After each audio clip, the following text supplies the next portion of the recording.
Okay, so we were trying to show you how to make a drag line, but Mackie was being extra helpful. So we tucked him away for a few minutes. I'll show you a little tip. I usually pull a little bit of the core out of my rope, snip it off, and then I pull this forward so that when I fire it, it seals up and I don't have that yucky white bit sticking out. It's one of the few times I start to get a little bit crafty is when it comes to making dog training equipment. And I use my trusty pocket dragon here.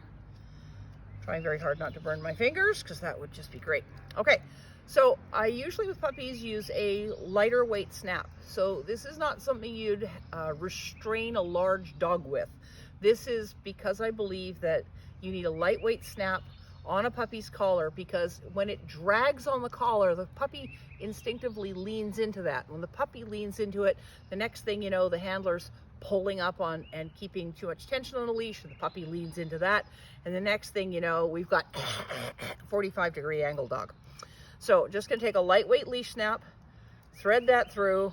I have been known to tie fancy knots on the end like buntlins and bowlins and all manner of things, but over the years, I've just mostly gone with a plain old overhand knot because it's really easy to undo.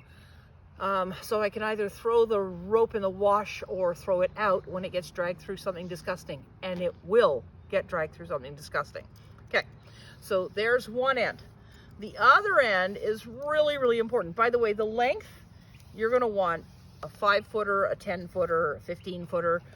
So take yourself to your local hardware store and buy yourself anywhere from 50 to 100 feet of rope and a multi-pack of snaps. Okay, they're much cheaper that way.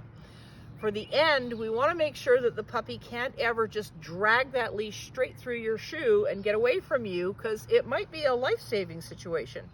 So what I do is I fold over the top, let's say about that much. And I'm going to say about a hand width is where I'm going to start my wrapping. And I'm just going to go around and around. Usually I have to do this a couple times. Now I need a little more leash, a little bit more. So there's my hand width, and there's me wrapping this rope around and around and around itself like this. And when I get to the very, very, very end, I tuck it through its loop, just like that, and pull it tight. And with a little bit of wiggling and adjusting it, I end up with a stopper knot. And that will not slide through my shoe when I step on it to catch the puppy as he's charging into the road, okay? Or running after the cat or something, okay? So stopper knot on the end. Just enough leash to make me happy. Lightweight snap on the other end. Do check your snaps regularly. Also, please stick with the bolt snaps like this. The kinds that have a hinge are really good at weirdly flipping themselves around, catching on the ring of the dog's collar, and releasing them at the worst possible moment. So there you go. Crafts for dog trainers. Ta-da!